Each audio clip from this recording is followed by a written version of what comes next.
Hello dear students, this is Ankita Kishore and today I am going to teach you the differential and inclined manometers. In the previous lecture we have already discussed about the simple manometer, its derivation and including its conclusion, important conclusions and applications. So basically क्या है आपका जो सबसे important manometer होता है वो simple manometer ही होता है. एग्जाम में पे ही सबसे ज़्यादा वही पूछा जाता है. लेकिन differential incline manometer is also including it in your syllabus, so you have to get an idea that what are they and under which conditions they can be used here in spite of simple manometer. So now the differential manometer are they measure the difference of pressures between 2 points in pipe or vessel containing the fluid. So in the simple manometer we have discussed that mostly the simple manometer are using in the pipelines in which the fluids are running, जिसमें आपका fluid constantly run कर रहा होता है. Mostly simple manometer वहाँ use करते हैं. लेकिन जब डिफरेंशियल मैनोमीटर है ये हमारा आपके वेसल्स में जिसमें कि जो फ्लूइड है एक स्टैटिक कंडीशन में प्रेजेंट है वहाँ भी हम इसको इजीली यूज कर सकते हैं. So basic one difference you can find from here. Now the second one is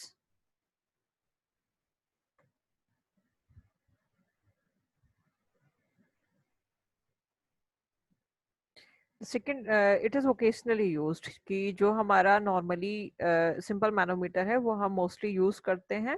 लेकिन जो हमारे डिफरेंशियल मैनोमीटर ये हम ओकेजनली यूज़ करते हैं. Now this it is suitable for the measurement of small pressure differences. ये जो है हमारा स्मॉल प्रेशर डिफरेंस को मेजर करने में बहुत हेल्पफुल होता है. That is one difference from the simple manometer. Simple manometer में क्या है जब आपका प्रेशर डिफरेंस थोड़ा सा ज्यादा होता है तभी वो उसको मेजर कर पाता है.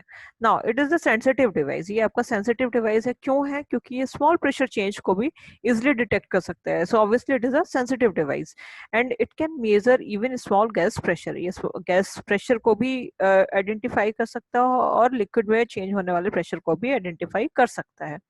It is also known as two fluid U tube manometer.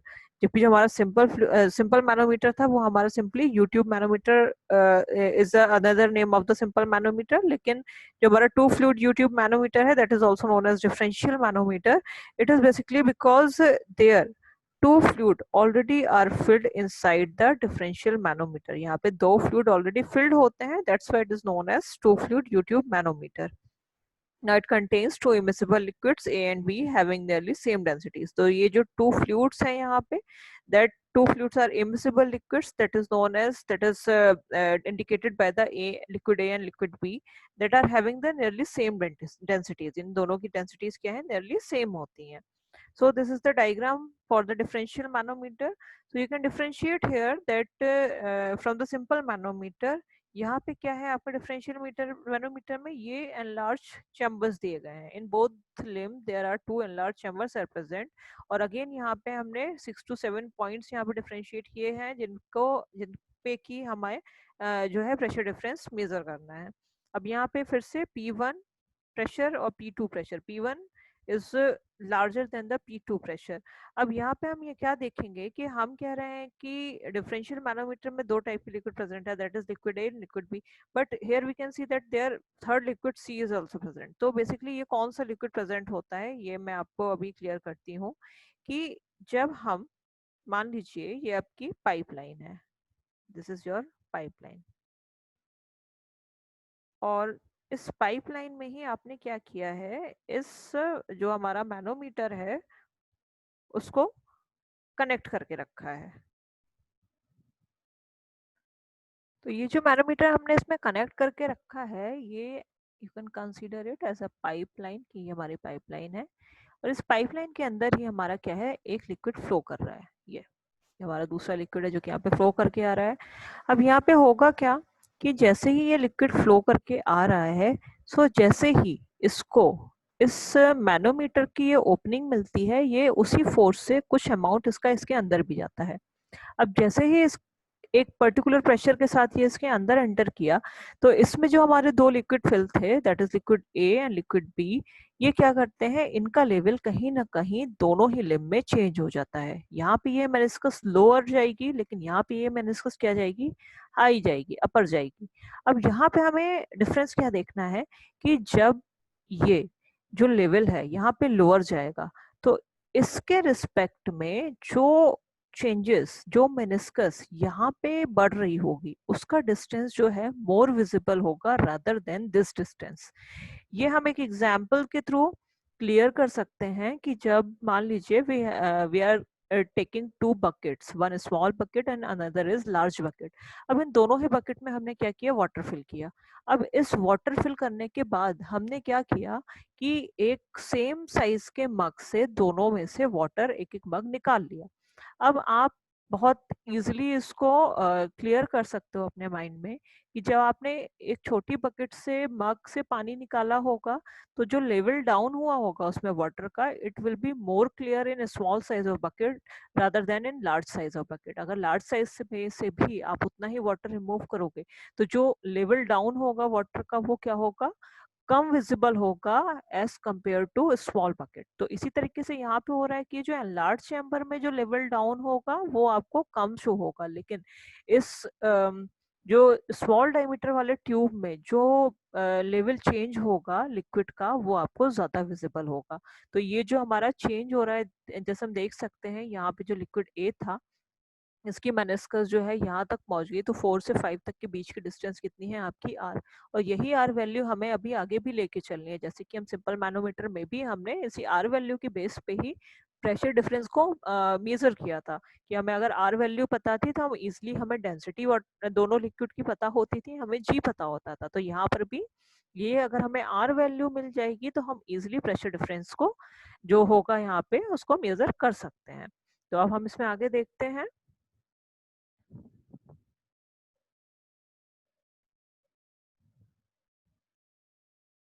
So there, hence meniscus of the liquid in these enlarged chambers does not change appreciably with changes in the reading R. तो जो reading R थी हमारी 4 से 5th तक के बीच की distance, ये जैसे ही चेंज होती है ये तो हमें विजिबल होती है, लेकिन इसके रिस्पेक्टिव जितना भी चेंज होगा एनलार्ज चैम्बर्स में वो इतना विजिबल हमें नहीं होगा, वो चेंज हम इतना पता नहीं कर सकते हैं।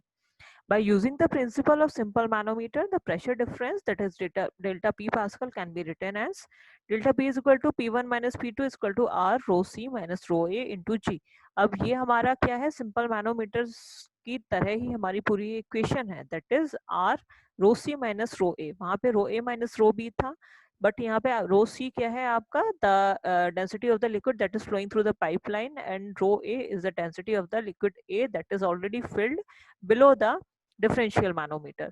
तो ये जो पूरा टर्म है ये हमारा डेंसिटी का है, ये जो आर है ये हमारी हाइट हो गई, और दिस इज द जी। तो अगेन ये जो हमारा फ्लूइड स्टैटिक में हमने डिस्कस किया था that the delta P is equal to delta h rho g. तो ये हमारा डेल्टा एच हो गया दैट इज आर, और ये रो हो गया, और ये हमारा जी हो गया। Now, the above equation indicates that the smaller the difference, that is rho C minus rho A, the larger will be the reading on the manometer R meters for a given value of delta P. So, here, if we are taking this term in there, delta P upon rho C minus rho A. So, there we can see that here an inversely proportional relationship will be there between the R and this density. तो यहाँ पे कहा क्या जा रहा है कि जब ये इनवर्सली एक दूसरे से रिलेट करते हैं, सो अगर value of rho C minus rho A will be smaller, तो इनवर्स होने के कारण अगर ये छोटा होगा तो आर की वैल्यू ऑटोमेटिकली बढ़ जाएगी। तो इसीलिए क्या हमें कोशिश करनी है दैट जो डेंसिटीज हैं, the density differences will be minimum. अगर ये मिनिमम होगा तो आर की वैल्यू जो है more visible will be more visible to us, and when the R value will be more visible to us, then we can easily determine the delta P value, because we can easily get the density of both liquid, and we already have the value of this G, that is acceleration due to gravity. Now applications are there, that is one, they measure the reading with extreme precision and sensitivity। तो ये जैसे कि ये हमारा small pressure change को भी major कर रहा है, इसलिए क्या है बहुत सेंसिटिव इंस्ट्रूमेंट है, and this will be giving the results in more precise way, free from the errors due to the capillary and require no calibration. ये कैपिलरी जो जो हमारे एनलार्ज चैम्बर के नीचे जो हमारी पूरी कैपिलरी के फॉर्म में दिया गया है, ये उस कैपिलरी की वजह से एरर फ्री होता है, and there is no calibration is required for the differential manometer. Now, the next one is inclined manometer. It is a manometer which measures the minute pressure difference between any 2 points in a fluid contained in a pipe or vessel. So it is same like as the differential manometer. ये पूरा definition जो है आपके differential manometer की तरह ही है, सिर्फ difference यहाँ पे क्या आता है हमारा, that it is a modification of the differential manometer. So this content is same as the differential manometer. Why? What is the reason here? That this is a modification. It is basically a modification of the differential manometer. Differential manometer को ही modified करके बनाया गया है. This type increases the accuracy of pressure determination, particular for small head. अब यहाँ पे एक थोड़ा सा पॉइंट याद रखिएगा कि ये जो स्मॉल हेड टर्म यहाँ पे यूज हो रहा है. So if in whole fluid flow chapter or in the hydraulic means the water or any type of solvent that are in running condition or motion condition, कोई भी हम study करते हैं, that comes under the hydraulic. So in hydraulic or in the fluid flow, if the term head is using here, so it means always height. यहाँ पे head का term always हमेशा relate करता है हमारा किससे, हाइट से. अगर हम हेड चेंज बोल रहे हैं इट मींस हाइट चेंज है. तो यहाँ पे हम क्या कह रहे हैं, this type increases the accuracy of pressure determination particular for small head. तो अगर थोड़ा सा भी हाइट में चेंज या फिर हेड में चेंज होता है तो जो इंक्लाइन मैनोमीटर है ये उसको क्या कर सकता है, इजिली डिटेक्ट कर सकता है. In this, the vertical leg is enlarged so that the movement of meniscus in enlargement is negligible. अब यहाँ पे हम देख सकते हैं ये this is the diagram of the inclined manometer. So you can see here that how is it the modification of differential manometer, that it is also contain an enlarged chamber. ये जो इसका enlarged chamber है ये क्या है, सिर्फ difference क्या है कि ये हमारा राउंड शेप में दिया गया है, जबकि डिफरेंशियल मैनोमीटर में वो एक रेक्टेंगुलर शेप में दिया गया था. तो ये जो हमारा लेग है ये पूरा हम वर्टिकल लेग इसको बोलते हैं. ये सेकंड लेग है जिसको हम इंक्लाइंड लेग बोलते हैं क्योंकि ये एक एंगल पे इंक्लाइंड है. सो यहाँ पे एक आर्म पे जब हम P1 प्रेशर लगाते हैं और दूसरा आर्म पे P2 प्रेशर लगाते हैं तो it is also connected in the pipeline in the same manner as the differential manometer is connected. जैसे ही हम इसको कनेक्ट करते हैं तो जो भी फ्लूइड होगा इसके अंदर एंटर करेगा जिसकी वजह से इसमें क्या होगा, प्रेशर जनरेट होगा. और जैसे ही इसमें प्रेशर जनरेट होगा तो इसमें जो फ्लूइड ऑलरेडी फिल्ड है उसका लेवल क्या होगा, डाउन होगा, उसकी मेनिस्कस नीचे चली जाएगी. So when the level of the meniscus will be down in this enlarge chamber, तो यहाँ पे बेसिकली होता क्या है कि ये जो माइन्यूट चेंजेस हो रहे हैं ये इस जो हमारा लेवल डाउन हुआ मेनिस्कस का, इसको हम इंडिकेट कर रहे हैं किससे, आर के थ्रू. तो जो यहाँ पे चेंज होता है ये बहुत ही कम होगा, that it is very minor change in this bulb. लेकिन इसके रिस्पेक्टिव जब ये मेनिस्कस नीचे की तरफ जाएगा इस लिक्विड का और दूसरे आर्म में जो इंक्लाइंड आर्म लेग है इसका उसमें ये आगे की तरफ बढ़ेगा, तो ये जो आर चेंज हुआ है, आर हाइट चेंज हुई है, इसके रिस्पेक्टिव ये जो R1 हाइट चेंज होगी it will be more visible and we can say it will be larger than this. R1 will be larger than R. ये होता क्यों है यहाँ पे, क्योंकि ये एक इंक्लाइन कंडीशन में बनाया जाता है. ये incline condition that is alpha, alpha is the angle of inclination here. So अगर इसको हम बहुत एक इजी एग्जांपल से लेके कनेक्ट कर सकते हैं, फिर you are able to connect two pipes. जो हमारे प्लास्टिक पाइप्स हम घरों में यूज करते हैं, अगर आप एक लार्ज डायमीटर का पाइप लें उसके अंदर एक स्मॉल डायमीटर का पाइप को एंटर करा दें और उसमें क्या करें, थोड़ा सा पानी भर के, अगर आप जो स्मॉल डायमीटर वाला पाइप है उसको फोल्ड करते हैं, उसको थोड़ा सा टिल्ट करते हैं, तो आप उसमें लेवल देख सकते हैं वाटर का. और जैसे जैसे अगर आप इस जो इंक्लिनेशन है उसको नीचे की तरफ लेके जाते हैं तो भी आप लेवल देख सकते हैं कि यहाँ जो लार्ज डायमीटर वाले पाइप में वाटर का लेवल चेंज होगा, इसके कंपैरिजन जो स्मॉल डायमीटर वाला पाइप है उसमें वाटर का लेवल ज्यादा चेंज होगा. तो ये आप इजिली अगर आप घर पे भी ट्राई करना चाहें तो इसको आप इजिली कर सकते हैं.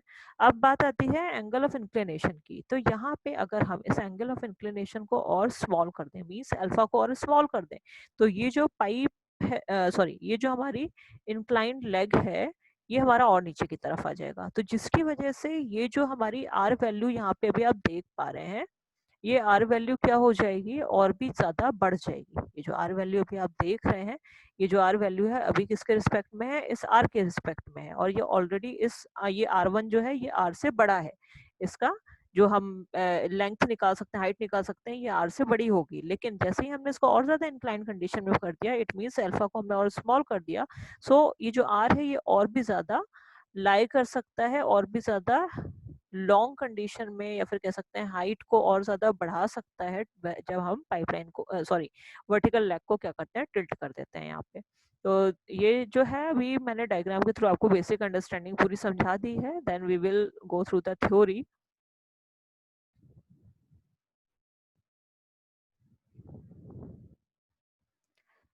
Leg containing one meniscus is inclined in such a manner that for a small value of reading R, meniscus moves a considerable distance along the tube. तो यहाँ पे ये जो small value reading R है, इसकी small value जैसे ही change होती है, तो इसके respective ये जो आपका meniscus move करता है दूसरे आपके inclined leg में, ये बहुत ही ज़्यादा change होता है यहाँ पे।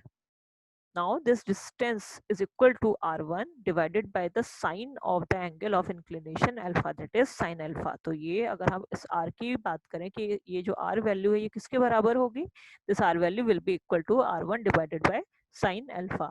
Here by making alpha small the value of inclined reading r1 is increased. तो अगर हम इस अल्फा को और स्मॉल करते हैं, जो हमने अभी डिस्कस किया, इसको हम और स्मॉल करते हैं, तो ये जो vertical leg sorry incline leg है इसका ये और नीचे की तरफ आ जाएगा, और इसकी वजह से जो R1 की जो हमारी डिस्टेंस है वो और भी ज्यादा बढ़ जाएगी। तो जितना ज्यादा ये बढ़ेगा उतना ही ज्यादा क्या होगा, ये हमारा क्लियर होके आएगा और ये बढ़ जाएगा, आर की वैल्यू बढ़ जाएगी। और again by using the previous formulas, that is delta P equal to h rho g, हम अगेन आर जितनी जल्दी हमें मिल पाएगा, रो हमें अवेलेबल हो सकता है लिक्विड का अगेन, और जी हमें ऑलरेडी अवेलेबल है। तो उसके इसको अगर हम इजिली कैलकुलेट कर पाए तो हम प्रेशर डिफरेंस भी इजिली कैलकुलेट कर सकते हैं। So this is all about the differential manometer and incline manometer. I hope it will be more clear to you. Now the questions that can be generated here: differentiate three manometers on the basis of their using conditions, कि आप किन किन conditions के under ये three types of जो different manometer है उनको use कर सकते हैं। तो यहाँ पे you should develop the clearance of the topic by going through the presentation. Now the others name of the simple manometer, जो दूसरा नाम है simple manometer का, that is U-tube manometer. Other name of the differential manometer, that is two fluid U-tube manometer. How inclined manometer works, तो आपको यहाँ पे ये फंडा समझाना है that making the angle of by making the inclination in the second leg, how the meniscus is flowing, जो आपकी इस लार्ज चैम्बर में है वो कम फ्लो करेगी, जो इस वाले दूसरे वाले आपके लेग में है ये ज्यादा डिस्टेंस आपको शो करेगी। तो इस तरीके से आप उसको एक्सप्लेन कर सकते हैं कि ये किस तरीके से काम करता है। Now thank you. अगर आपको कंसेप्ट क्लियर हुए हो, so you can subscribe the channel Pharma Orientation, so that more update will be available to you when जब भी मैं इसको डालूंगी तो आपको सारे लेक्चर्स यहाँ पे मिल जाएंगे। So thank you so much.